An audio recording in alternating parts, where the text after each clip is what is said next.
Hello snowboarders of the internet, I'm your host Avran LeFeber, and in this video we're going to be reviewing the new bent metal bolt, their entry-level price point binding. I rode this binding at Arapahoe Basin on a sunny bluebird day. There was warmer temps, moderate to high winds at times, lumpy snow, choppy snow, end of the day lumpy groomers, and I rode it with my Telos Mike Rankwit snowboard and my K2 3-axis boots. Alright, so let's talk about adjustability. You have bent metal's forward lean block, 8 placements depending how you want to put it. If you put it flat, there's 4, but if you're willing to put it at an angle, then that opens it up to 8 placements. Inside the high back, you have 3 placements for high back rotation. That's it. On the toe and the heel strap, you have twist cams for lengthening or shortening the strap to center it on the boot. The toe strap also has 2 points of placement on a pin system, so you can push it down, pull it back for if you want it tighter, or more out if you have a bigger boot. And finally, you have the drive plate, which is interchangeable with the other drive plates that Bent Metal offers, so if you want to interchange those, you can.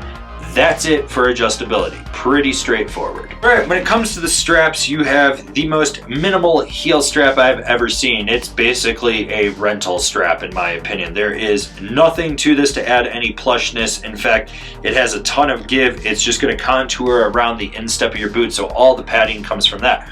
With the toe strap, you have a smaller cutout. It's going to fit a pointy-toed boot better. If you have more of a snub-nosed boot, this will stretch just a little bit, so it may fit over that, or it may crease the side of the boot right where the ratchet is, so be aware of that. Overall, straps are super soft. At the start of the day, the ratchets were a little sticky. I just had to kind of fumble to get the ladder in and feed it. As the day went on, they broke in, they got a little easier. You do have a 1-finger quick release on the heel ratchet. The toe ratchet doesn't have this. We should probably have uniformity. I'm going to preach that till the day we die, so you got to grab the front to get it to release. When you do, you notice that sometimes the buckle grips against the ladder, so you have to give it a little bit of a harder yank. That will break in over time. They do climb well. You don't have to worry about it. They stay locked in.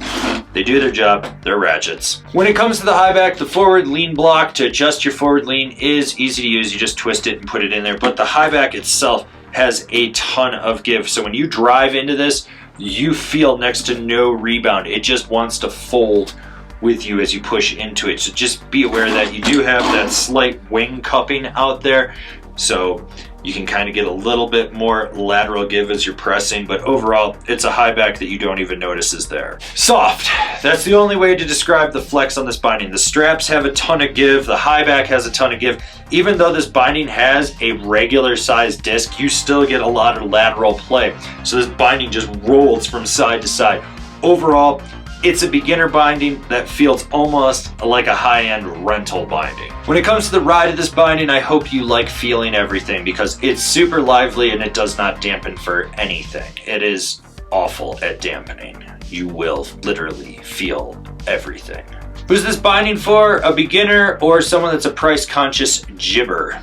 Oh my god, I haven't been on a binding this soft in ages. I mean, you literally feel everything with it. This is the least forgiving binding I've been on. You actually lose power and drive out of it into your board, so it gives a more sloppy feel. Sure, that's great for a beginner that's just sort of fumbling around, not sure what they're doing, but for someone that knows what they're doing, you need more out of a binding. The other thing is the heel ladder is like super loose and just sort of flops down. Like, I've tightened it up a bunch, but even then it's just super loose and just falls out of the way. It never really stays up where you want it.